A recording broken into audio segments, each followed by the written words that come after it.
शांति। आज 15 अगस्त 2024 है। आप सबको आज स्वतंत्रता दिवस की बहुत बहुत शुभ बधाई हो। आज के स्लोगन में बाप दादा यही कह रहे हैं कि हमें स्वचिंतक बनना है, स्वचिंतन बनना है। तो आइए हम जानते हैं स्वचिंतन और स्वचिंतक कैसे बन सकते हैं। जो सदा शुभ चिंतक और शुभ चिंतन में रहते हैं वह व्यर्थ चिंतन से छूट जाते हैं। शुभ चिंतन जो आत्मा करते हैं वही शुभ चिंतक बनते हैं सर्व के लिए।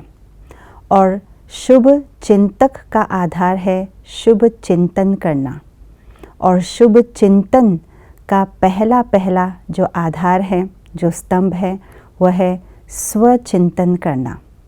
स्वचिंतन करना अर्थात जो बाबा ने हमने मैं कौन की पहली बताई है, उस पहली की स्थिति में, उस स्वरूप में स्थित होना। जैसे बाबा कहते हैं, बाप को जो है जैसा है उसे जानना माना ही यथार्थ बाप को जानना होता है। ठीक उसी प्रकार से स्वयं को जो है जैसा है उसी हिसाब से जानना माना ही है स्वचिंतन करना। जो स्वचिंतन करते हैं वे अपने श्रेष्ठ स्थिति में स्थित हो सकते हैं। जिस तरह से बाबा सर्वश्रेष्ठ है, ऐसे ही मैं आत्मा भी उस पिता परमात्मा की संतान मास्टर श्रेष्ठ आत्मा हूँ।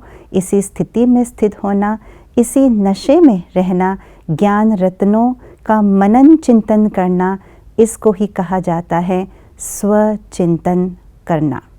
जो ऐसे स्वचिंतन करते हैं वह शुभ चिंतन भी करते हैं। शुभ चिंतन करना माना आदि मध्य अंत रचता और रचना के ज्ञान को जानना माना स्वरूप बनना। ज्ञान को न केवल रिपीट करना लेकिन उसी नशे में स्थित होकर के अपने नशे के साथ साथ दूसरों को भी नशा बढ़ाना, इसको कहा जाता है शुभ चिंतन। जो ऐसे शुभ चिंतन करते हैं वे सदा सब के लिए शुभ चिंतक भी बनते हैं, क्योंकि उनके मन में, बुद्धि में सदा ज्ञान की बातें हैं, परमात्म शक्ति समाई हुई है। इसलिए उनको किसी के भी व्यर्थ, किसी के भी अशुभ नज़र नहीं आते हैं। व्यर्थ के लिए उनके मन में, उनके मस्तिष्क में जगह है ही नहीं।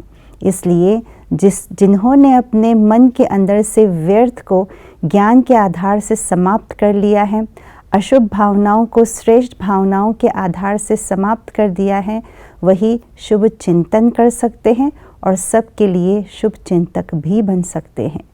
ओम शांति।